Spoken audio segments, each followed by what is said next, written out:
नमस्कार, मैं सुलभ कुमार शर्मा और छत्रपति में आज आप सबका स्वागत करता हूं। आज हम लोग क्या पढ़ेंगे? सीबीएसई का एक्सरसाइज 6.5 नंबर 2 तक की पढ़े थे ना। क्लास 10th सीबीएसई एक्सरसाइज 6.5 इसको नंबर 2 तक ही हम लोग पढ़े थे। इसके आगे हम लोग आज पढ़ेंगे। क्लियर? जैसे कि नंबर 4 का जो क्वेश्चन बोला है कि ABC इज आइसोस्केलस ट्रायंगल।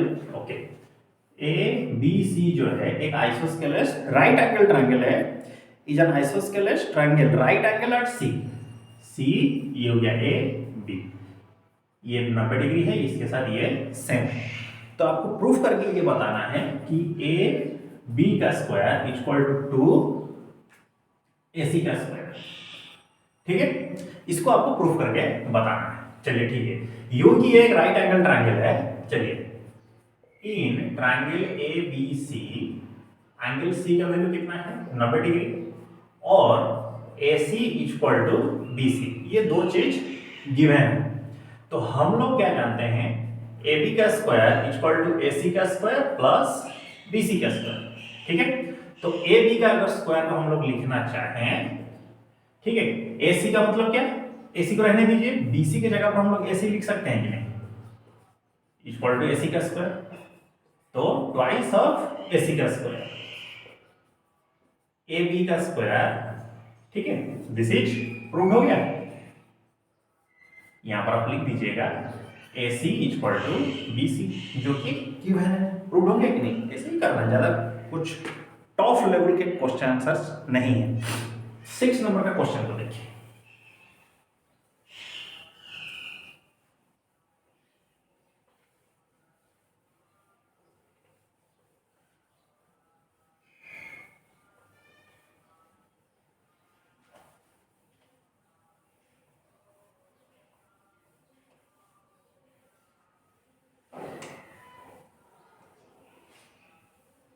ठीक है, 6 नंबर का क्वेश्चन ये बोला ABC is a equilateral triangle of side 2 है। ठीक है, ABC जो है एक इक्विलेटरल ट्रायंगल है। ABC एक इक्विलेटरल ट्रायंगल है जिसका हर एक साइड 2a है। ओके, यहां से एक परपेंडिकुलर आया है D, और याद रखिए इक्विलेटरल ट्रायंगल का जो परपेंडिकुलर होता है, जिस साइड के ऊपर वो परपेंडिकुलर रहेगा उसको वो इक्वली डिवाइड करेगा। मतलब 2a मतलब ये हो गया A। तो इसमें क्वेश्चन पूछा कि जो अल्टीट्यूड है उसका इक्वेशन क्या होगा, ये आपको बताना है। तो इन ट्रायंगल ABD के अंदर एंगल D का वैल्यू कितना हो गया?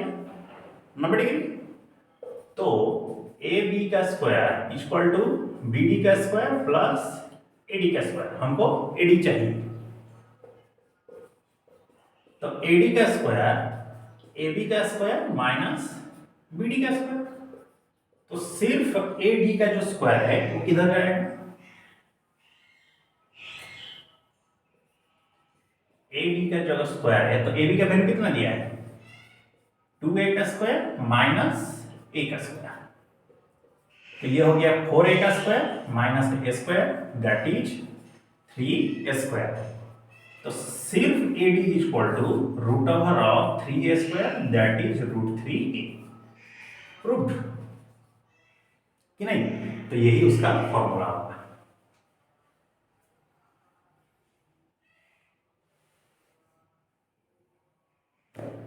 Prove that the sum of the squares, इसको हम नहीं करते हैं, सीधा चलते हैं 7 नंबर को ही करते हैं। Prove that the sum of the squares of the sides of a rhombus is equal to the sum of the squares of the diagonals. ये बहुत इजी क्वेश्चन है, 7 नंबर का जो है।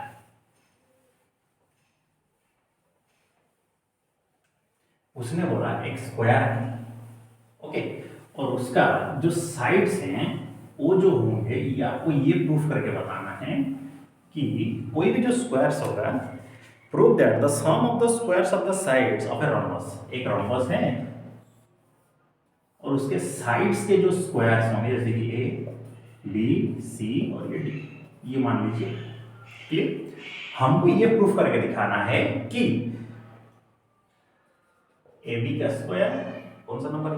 7 नंबर प्लस BC का स्क्वायर प्लस CD का square plus AD का square equal to AC का स्क्वायर प्लस BD का स्क्वायर। ऐसा ही होगा, आपको ये प्रूफ करके बताना है।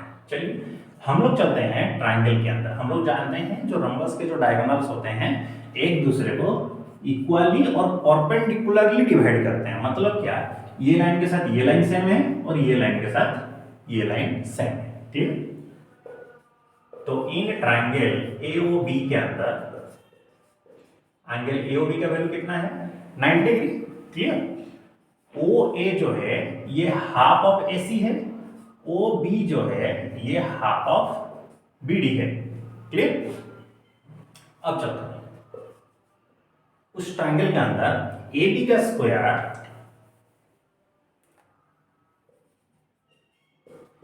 इक्वल टू OA का स्क्वायर प्लस OB का स्क्वायर।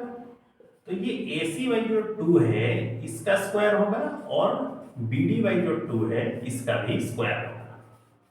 तो AC का स्क्वायर बाई 4 प्लस BD का स्क्वायर बाई 4।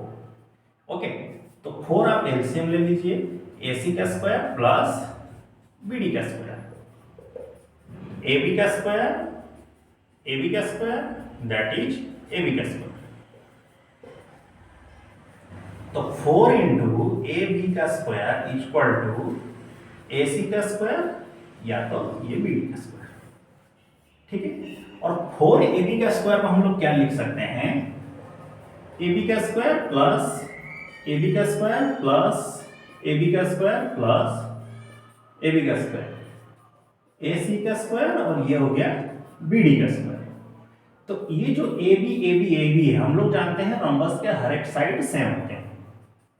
तो AB का स्क्वायर, BC का स्क्वायर, CD का स्क्वायर और ये AD का स्क्वायर इक्वल टू AC का स्क्वायर और ये BD का स्क्वायर। प्रूफ की नहीं? क्लियर? प्रूफ हो गया?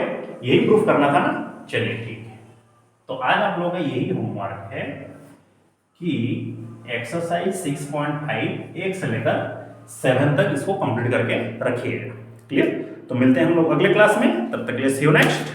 जय हिंद और अच्छे से पढ़ाई करिएगा। ओके।